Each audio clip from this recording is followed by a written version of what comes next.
아들이 그 말을 꺼냈을 때 저는 처음에 웃어넘기려 했습니다. 엄마, 민수 엄마랑 아빠랑 이상한 데 갔대. 순간 귀를 의심했습니다. 겨우 초등학교 2학년짜리가 할 말인가 싶었죠. 대체 어디서 그런 이야기를 들은 걸까? 처음엔 단순히 장난이라고 생각했습니다. 애들끼리 말싸움하다 뱉은 말일 수도 있고 괜히 어른들 얘기를 흘려들어서 이상하게 받아들였을 수도 있으니까요. 저는 재민이를 타박했습니다. 그런 말 함부로 하는 거 아니야. 민수한테 사과해. 아이를 나무라곤 했지만 결국 그날 밤 저는 잠을 이루지 못했습니다. 아무리 고개를 저어도 그 말은 제 귀를 맴돌았고 억지로 부정할수록 되레 수상했던 순간들이 하나하나 떠올랐습니다. 남편이 갑자기 외모에 신경 쓰기 시작한 게 몇 주 전부터였습니다. 설마 그때부터였나? 출근 전에 향수를 뿌리고 거울 앞에서 넥타이 매무새를 점검하고 휴대폰 화면을 바라보며 혼자 피식 웃던 순간들. 평소에는 대수롭지 않게 보았지만 이제 와 생각해보니 이유 없는 행동 같지 않았습니다. 민수 엄마 이선영. 제겐 낯선 사람이 아니었습니다. 같은 반 학부모였고 종종 커피도 나눠 마시고 아이들 놀이터에서 마주치면 안부를 묻곤 했던 이웃이었죠. 저는 솔직하기 때문에 주변 사람도 대체로 쉽게 믿는 편이었습니다. 그런데 그런 사람이 제 남편과 저는 고개를 흔들었습니다. 설마 그럴 리가. 애써 마음을 다잡았죠. 하지만 믿고 싶지 않다고 해서 의심이 사라지진 않더군요. 다음 날부터 저는 무의식적으로 남편의 행동을 하나하나 지켜보기 시작했습니다. 퇴근 시간이 점점 늦어지고 집에 돌아오면 옷에 낯선 향이 배어 있었습니다. 제가 쓰는 섬유 유연제도 아니고 그가 평소 쓰던 향수도 아니었습니다. 달달하면서도 묘하게 어색한 향, 제겐 한 번도 맡아보지 못한 냄새였죠. 그때부터 저도 모르게 마음속 경계심이 올라왔습니다. 그리고 결국 참다 못해 작은 녹음기를 셔츠 안쪽 포켓에 넣어두었습니다. 들키지 않고도 충분히 소리를 잡아낼 수 있는 기계였죠. 밤이 되고 남편이 샤워실에 든 순간 저는 녹음기를 꺼내 플레이 버튼을 눌렀습니다. 몇 초 지나지 않아 양쪽에서 목소리가 들렸습니다. 오늘 민수 갔어? 낮에 나 만나서 그렇게 웃던 사람 맞아? 그날 기억나지? 참 좋았잖아. 심장이 철렁 내려앉았습니다. 떨리는 손끝에서 녹음기를 놓칠 뻔했습니다. 더 이상 무시할 수 없는 증거가 제 앞에 있었죠. 목소리는 분명 남편이었고 또 다른 목소리는 다름 아닌 민수 엄마 이선영이었습니다. 입을 다물 수가 없었습니다. 아들이 흘린 말이 단순한 아이들의 장난이 아니었음을 깨닫는 순간이었습니다. 저는 단번에 미용실 예약을 잡았습니다. 그녀가 미용실을 운영한다는 건 이미 알고 있었으니까요. 고객인 척 의자에 앉아 있자니 그녀의 눈빛과 말투가 더 확실하게 저를 자극했습니다. 요즘 얼굴 좋아지신 것 같아요. 제가 넌지시 던지자 그녀는 웃하며 말했습니다. 사람이 달라지면 원래 다 티가 나잖아요. 좋은 사람을 만나면 더 그렇고요. 말끝을 잡아 끌며 웃는 모습, 그 한순간에 피가 거꾸로 솟는 기분이었습니다. 집으로 돌아온 뒤 결국 저는 남편이 잠든 시간을 노려 휴대폰을 열었습니다. 지문 인식 덕분에 그리 어렵지 않았습니다. 그리고 그 안에서 확실한 지옥이 펼쳐졌습니다. 사진, 대화, 영상통화 기록. 이미 누가 봐도 오래전부터 이어져 온 관계라는 게 명백했습니다. 거짓과 배신 앞에서 지난 10년의 결혼 생활이 산산조각 났습니다. 저는 멍하니 화면을 바라보다 결국 무너져 울었습니다. 하지만 동시에 깨달았습니다. 피하고 싶다고 피할 수 있는 상황은 아니라는 걸. 이제는 선택해야 했습니다. 끝까지 모른 척하고 살 것인가, 아니면 이 모든 걸 직면하고 정리할 것인가. 그날 새벽 베란다에 서 있던 저는 어둠 속에서 스스로에게 다짐했습니다. 이제 아내가 아니라 엄마로 살아야 한다. 더는 무너질 수 없다. 아이를 지키기 위해서라도 반드시 싸워야 한다. 그리고 저는 곧 그 싸움을 시작하게 됩니다. 하지만 그 싸움이 단순히 감정으로 끝날 수 없는 거라곤 그때는 몰랐습니다. 이혼 절차는 생각보다 훨씬 더 지독했습니다. 행정적인 절차나 종이 몇 장의 도장을 찍는 일 때문에 힘들었던 게 아니었습니다. 문제는 그 사람과 다시 마주해야 한다는 사실 자체였어요. 열이 치솟는 가슴을 억누르고 변호사와 함께 테이블에 앉을 때마다 제 심장은 터질 듯 쿵쾅거렸습니다. 남편은 처음엔 시치미를 뚝 떼고 나왔습니다. 오해야. 그냥 친구처럼 지낸 거야. 민수 엄마가 요즘 힘들어 하길래 말동무 좀 해줬던 것뿐이야. 저는 말없이 그를 똑바로 바라봤습니다. 이미 확보해둔 대화 기록, 사진, 녹음 파일이 있는데 어떻게 그 입으로 그런 말을 내뱉을 수 있나 싶었죠. 친구 같다고? 모텔을 드나드는 게 친구냐? 영상통화로 속삭이는 게 친구냐? 제 목소리가 아주 낮게 깔렸습니다. 하지만 분노는 목 끝까지 차올라 있었습니다. 남편은 곧 태도를 바꿨습니다. 이번엔 마치 피해자인 척했습니다. 내가 요즘 나를 안 챙겼잖아. 회사도 힘들고 집에 와도 나랑 대화도 안 하고. 나도 외로웠어. 순간 잘못된 선택을 한 거야. 그 말을 듣는 순간 제 눈앞이 캄캄해졌습니다. 제가 매일같이 아이를 챙기고 살림을 도맡고 삼시세끼를 차려냈던 지난 시간들이 주마등처럼 스쳤습니다. 제가 남편을 이해하지 않은 적이 있었습니까? 한 번이라도 제 고생을 헤아린 적이 있었습니까? 그런데도 그는 내가 외로워서 그랬다는 이유 하나로 자신의 죄를 정당화하려고 했습니다. 그제서야 확신했습니다. 이 사람은 끝까지 자기 잘못을 인정하지 않을 거란 걸요. 그러자 마음이 오히려 차갑게 가라앉았습니다. 분노보다도 더 깊은 체념 속에서 이제 감정을 걷어내고 철저히 계산적으로 움직여야겠다고 다짐했습니다. 이후 저는 변호사와 함께 본격적으로 소송 준비를 이어갔습니다. 증거는 이미 충분했습니다. 녹음 파일, 카톡 메시지, 사진, 전화를 주고받은 날짜와 시간까지 완벽했습니다. 변호사조차 이 정도면 100% 이깁니다라고 단언했을 정도였습니다. 그러나 예상치 못한 장면이 마주쳤습니다. 소장을 접수하고 며칠 지나지 않아 아파트 단지 주차장에서 뜻밖의 인물을 만났습니다. 은색 SUV에서 내린 사람은 다름 아닌 이선영, 민수 엄마였습니다. 선글라스를 끼고 입꼬리를 애매하게 올린 채 제 앞으로 성큼 다가왔습니다. 언니, 진짜 이렇게까지 하실 거예요? 그녀는 여전히 뻔뻔했습니다. 마치 자기가 피해자인 듯 고개를 살짝 기울이며 연약한 척하는 얼굴이었습니다. 언니, 그 말투부터 역겨웠습니다. 제가 언제 그녀의 언니가 되었습니까? 애들도 같은 반이고 서로 얼굴 봐야 하잖아요. 그냥 여기서 멈추면 안 돼요? 애들 때문에라도요. 그녀는 그렇게 말했지만 그 목소리 밑바닥엔 불안감보다는 얕잡아 보는 뉘앙스가 묻어났습니다. 저는 한치도 흔들림 없이 그녀를 똑바로 쳐다봤습니다. 끝낼 거면 애초에 시작도 하지 말았어야지. 그 한마디에 그녀의 눈빛이 살짝 흔들렸습니다. 아무 말도 못하고 차에 올라타더군요. 그 순간 저는 더욱 다짐했습니다.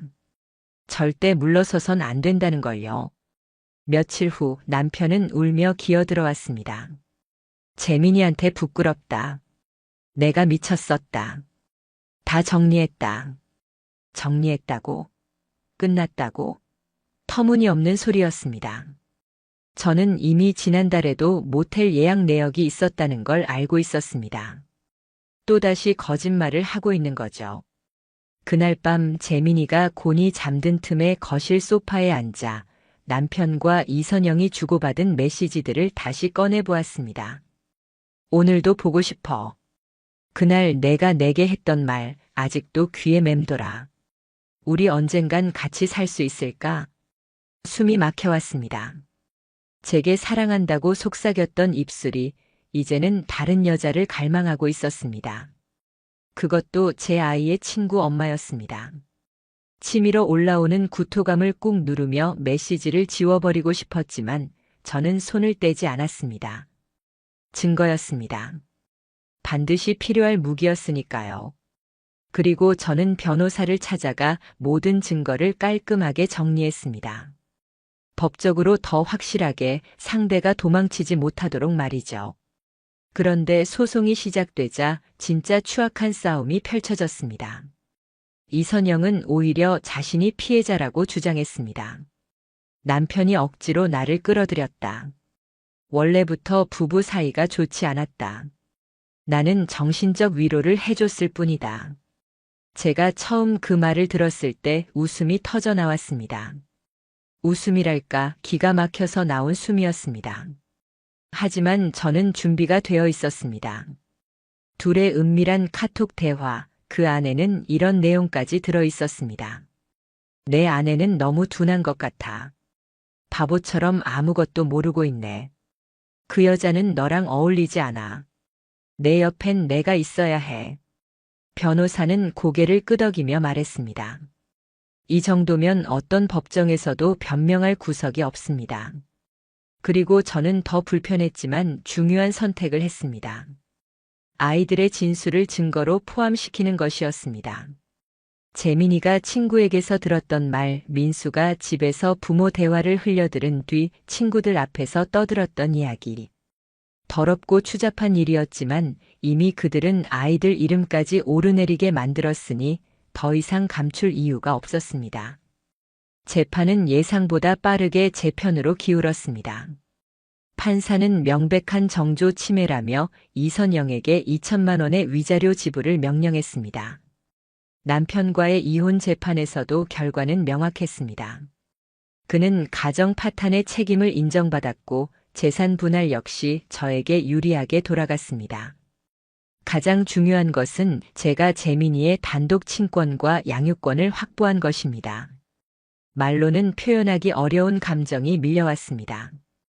기쁨이라기보다는 오랜 숨막힘 끝에 겨우 나온 안도의 한숨 같았습니다. 그날 밤 법원 판결문을 손에 쥔 채 저는 한참을 울었습니다. 엄마, 민수랑 다시 놀아도 돼? 재민이가 순수한 눈빛으로 물었을 때 단단한 목소리로 대답했습니다. 그래. 민수 잘못은 아니니까. 그제야 알았습니다.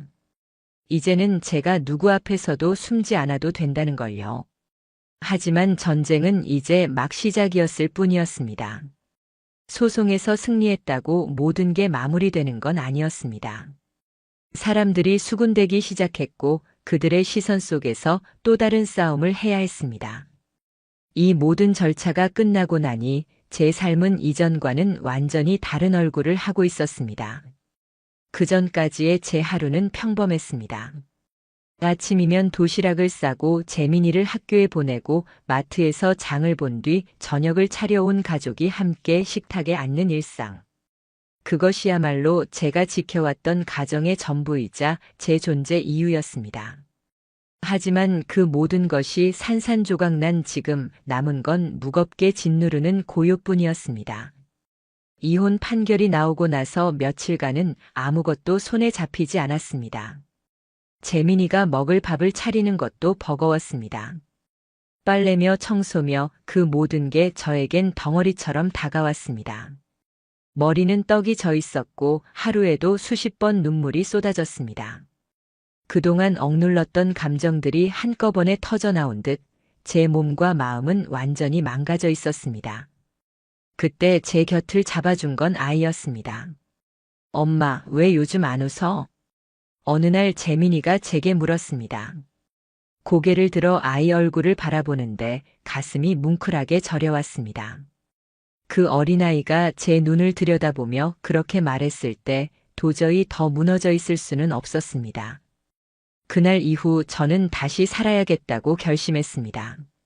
아이에게 부끄럽지 않은 엄마가 되어야 했고 무엇보다 스스로 무너져버린 자존감을 다시 세워야 했으니까요. 하지만 현실은 녹록지 않았습니다.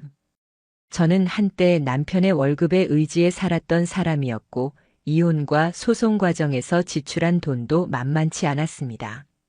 앞으로 혼자 아이를 키우려면 돈도 계획도 필요했습니다. 그러자 떠올린 게 있었습니다. 예전에 따놓고는 한 번도 활용하지 않았던 간호조무사 자격증이었습니다. 다시 교재를 꺼내 들고 공부를 이어갔습니다. 그러다 마침 지인의 소개로 작은 의원에서 아르바이트 자리를 얻었습니다. 몸은 힘들고 서 있는 시간도 길었지만 그 속에서 조금씩 제 자신감을 찾을 수 있었습니다. 나는 누군가의 아내가 아니라 내 이름으로 살아가는 사람이다. 이런 감정이 가슴 깊숙이 스며들었습니다.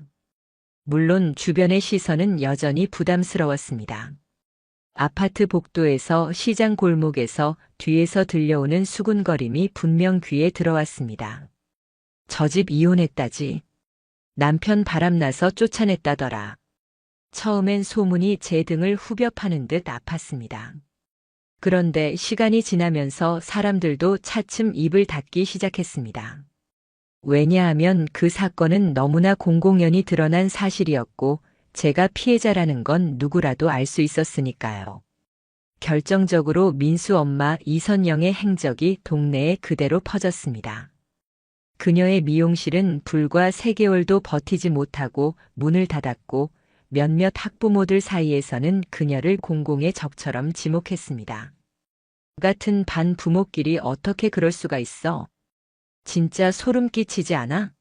누굴 믿고 아이를 맡겨야 해? 분노 섞인 말들이 쏟아졌고 이선영은 아예 동네를 떠났습니다. 나중에 들으니 친정이 있는 지방으로 내려갔다고 했습니다. 하지만 그곳에서도 새 출발은 쉽지 않았다고 하더군요. SNS에 남아있던 기록 때문에 과거의 흔적이 꼬리표처럼 따라다녔기 때문입니다. 저는 솔직히 고개가 끄덕여졌습니다. 결국 자기가 뿌린 씨앗은 본인이 거두는 거니까요. 남편도 비슷했습니다. 이혼 직후 몇 달간은 재민이에게 자주 연락을 하려고 했습니다. 하지만 그럴수록 아이는 혼란스러워했습니다. 어린 나이지만 재민이는 다 알고 있었습니다. 아빠가 잘못했음을, 엄마가 상처받았음을. 어느 날 아이가 제 손을 꼭 잡고 말했습니다. 엄마, 난 아빠 없어도 괜찮아. 나는 엄마만 있으면 돼. 그 말은 칼처럼 제 마음을 찔렀지만 동시에 가장 강한 위로가 됐습니다. 제가 두려워했던 건 모자란 엄마가 되는 게 아닐까 하는 불안이었는데 아이는 이미 저를 선택하고 있었습니다. 그 후로 전 남편은 점차 연락을 줄이기 시작했고 결국 양육비를 지급하는 이외에는 아무런 접촉도 하지 않게 되었습니다. 솔직히 말하자면 그 편이 낫습니다. 재민이도 아빠를 보고 싶어 하지 않았으니까요. 그렇다고 제 마음이 완전히 괜찮았던 건 아닙니다. 가끔 깊은 밤이 되면 재민이가 잠든 뒤 혼자가 될 때면 불현듯 가슴을 파고드는 공허함이 있었습니다. 다시는 누군가를 믿을 수 없을 것 같고 앞으로도 혼자일 거라는 생각이 숨을 막았습니다. 하지만 이내 스스로를 다독였습니다. 괜찮아. 외로움은 지나갈 거야. 그 자리를 채우고 나면 더 단단한 내가 남아있을 거야. 그런 확신을 붙들며 하루하루를 버텼습니다. 뭐 하나 쉽진 않았지만 저는 쓰러지지 않았습니다. 상처를 입었지만 무너지지 않았고 배신을 당했지만 다시 일어섰습니다. 그것이 제가 해낸 가장 큰 복수였습니다. 가해자들처럼 추하게 사는 것이 아니라 정직하고 당당하게 살아가는 것. 그리고 언젠가 재민이가 더 자라 이 모든 걸 알게 되는 날이 온다면 저는 이렇게 말해줄 수 있을 것 같았습니다. 엄마는 끝까지 포기하지 않았단다. 넘어진 적은 있었지만 반드시 다시 일어났단다. 이제 제 곁엔 아이와 저 단둘뿐입니다. 그러나 그 하나만으로도 충분합니다. 시간이 흘렀습니다. 모든 법적 절차가 마무리되고 재민이와 단둘이 살아가는 일상이 조금씩 자리를 잡아갈 때쯤 예상치 못한 소문들이 제 귀에 들어오기 시작했습니다. 저는 일부러 관심을 두지 않으려 했는데 세상이 먼저 찾아와 알려주더군요. 그 두 사람 지금 어떻게 지내는 줄 알아? 지인들이 건네는 말은 대부분 뒷맛이 씁쓸했습니다.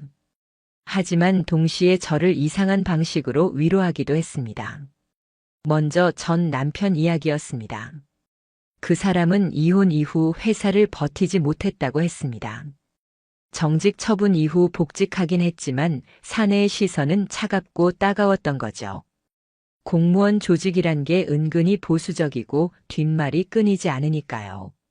겉으로는 가정 문제로 휴직했다는 명목이 붙었지만 직원들 사이에선 이미 다 알고 있었습니다.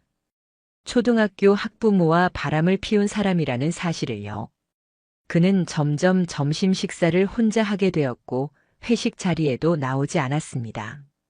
결국 몇 달을 버티지 못하고 잦은 퇴직을 했다고 들었습니다. 퇴직 후에는 건설 현장에서 일용직으로 뛰었다고 했습니다. 그러나 무릎을 다쳐 더는 현장 일을 할 수 없게 되자 지금은 택배 아르바이트로 생활비를 벌고 있다고 하더군요. 가끔 사람들은 제게 물었습니다. 불쌍하지 않아? 그래도 10년을 함께 산 사람이잖아. 하지만 제 마음엔 1%의 불쌍함조차 남아있지 않았습니다. 그것은 오롯이 자기가 선택한 결과였고 자기가 감당해야 할 대가였습니다. 그럼에도 불구하고 그는 여전히 법원 판결에 따라 위자료를 제 통장으로 보내고 있었습니다. 매달 찍히는 금액을 볼 때마다 묘한 기분이 들었습니다. 이 돈은 그 사람의 파멸의 흔적이자 동시에 제 삶을 지탱해주는 한 조각 같았거든요. 이게 지금 누구 인생을 위해 쓰이는 돈인가? 씁쓸했지만 그 씁쓸함조차 이제는 담담히 받아들일 수 있었습니다. 그리고 상간녀 이선영. 그녀의 추락은 더더욱 가혹했습니다. 먼저 미용실은 문을 닫았습니다. 주변 학부모들은 그녀와 거리를 뒀고 손님이 줄어드는 건 시간 문제였죠. 결국 민수도 전학을 갔고 그녀는 집을 정리해 고향으로 내려갔습니다. 하지만 거기서도 새 출발은 쉽지 않았습니다. 왜냐하면 인터넷은 흔적을 영원히 남기기 때문입니다. 맘카페나 커뮤니티에서는 여전히 글이 떠돌고 있었습니다. 초등학교 친구 엄마랑 바람난 불륜녀의 최후. 같은 반 학부모와 불륜 저지른 여자의 결말. 여전히 검색하면 그녀의 과거가 따라왔습니다. 심지어 친정에서도 등을 돌렸다고 들었습니다. 아버지는 지역에서 이름이 좀 있는 사람이었는데 체면을 중시하는 성격이었죠. 이선영의 불륜이 알려진 이후 아버지는 딸과 연락을 끊었다는 이야기가 전해졌습니다. 친정을 통해서라도 의지할 줄 알았는데 거기마저 끊기니 그녀는 완전히 고립됐습니다. 나중에 알게 된 사실이지만 결국 그녀는 법원에 위자료 분할 납부를 신청했습니다. 처음에 단돈 300만 원만 내고 나머지는 매달 15만 원씩 쪼개 갚겠다고 했습니다. 그 서류를 받아들었을 때 한숨이 나왔지만 이내 마음이 가라앉았습니다. 그래, 돈은 없어도 좋다. 중요한 건 그녀가 끝내 책임을 회피할 수 없다는 사실이니까요. 그것만으로도 충분했습니다. 주변 사람들은 종종 물어봤습니다. 이제 됐잖아. 그냥 잊고 사는 게 낫지 않아? 하지만 저는 그렇게 생각하지 않았습니다. 단순히 잊어버리는 것이 회복이 아니라는 걸 저는 이미 몸소 느끼고 있었습니다. 중요한 건 그 기억을 가지고도 흔들리지 않는 힘을 가지는 것. 그 상처에 휘둘리지 않고 나답게 살아가는 것. 그게 진짜 회복이라는 깨달음이었습니다. 저는 종종 그날 주차장에서 마주쳤던 이선영의 얼굴을 떠올립니다. 이쯤에서 끝내는 게 어른스럽지 않아요? 그녀가 그렇게 말했을 때 얼마나 우스웠던지요. 끝낼 자격이란 없는 겁니다. 가정을 깨트린 사람이, 제게 사과 한마디 하지 않은 사람이, 책임을 회피하려는 사람이 끝내자는 말을 꺼낼 자격은 없었습니다. 시간이 지나니 오히려 제 마음속 미묘한 복수심은 조금씩 사라지고 있었습니다. 대신 남은 건 차가운 확신이었습니다. 사람은 결국 자기 선택의 무게를 반드시 짊어지게 된다는 사실. 남의 가정을 무너뜨린 죄, 가장 가까운 사람을 배신한 죄는 언젠가 반드시 대가를 치르게 된다는 진리 말입니다. 이제 제 곁엔 재민이만 있습니다. 하지만 그 아이 덕분에 저는 무너지지 않았고 이 자리에 올 수 있었습니다. 저는 깨달았습니다. 진흙탕 속에서도 사람은 다시 꽃을 피울 수 있다는 걸요. 그게 바로 제가 선택한 길이었습니다. 처음 모든 일이 시작된 건 아들의 한마디 때문이었습니다. 엄마, 민수 엄마랑 아빠랑 모텔 갔대. 그 말을 들었을 때 저는 세상이 무너지는 충격보다도 설마 우리 집에는 그런 일이 없겠지라는 자기 최면이 먼저 들었습니다. 하지만 현실은 차갑게 제 착각을 뒤엎었고 제가 상상조차 못한 더러운 배신으로 가득 차 있었습니다. 저는 배우자에게만 배신당한 게 아니었습니다. 같이 아이를 키우며 웃고 이야기를 나누던 이웃에게 함께 식탁을 채우며 지켜왔다고 믿었던 가정의 울타리 자체가 와르르 무너지는 경험이었죠. 누군가는 말합니다. 시간이 지나면 다 괜찮아져. 하지만 제가 직접 겪어본 진실은 달랐습니다. 시간이 지나도 괜찮아지지 않는 상처도 있습니다. 밤이 깊어지고 조용해지면 여전히 그때의 감정이 불쑥 떠올라 마음을 파고듭니다. 그 상처 자체가 사라지진 않았습니다. 대신 저는 알게 되었습니다. 그 상처를 안고 살아가는 힘을 얻는 게 진짜 회복이라는 것을요. 제가 이렇게 제 이야기를 꺼낸 이유는 단순히 누군가를 흉보거나 복수를 자랑하기 위해서가 아닙니다. 오히려 그 반대입니다. 세상엔 말 못할 고통 때문에 홀로 괴로워하는 사람이 많다는 걸 알았기 때문입니다. 저도 그랬습니다.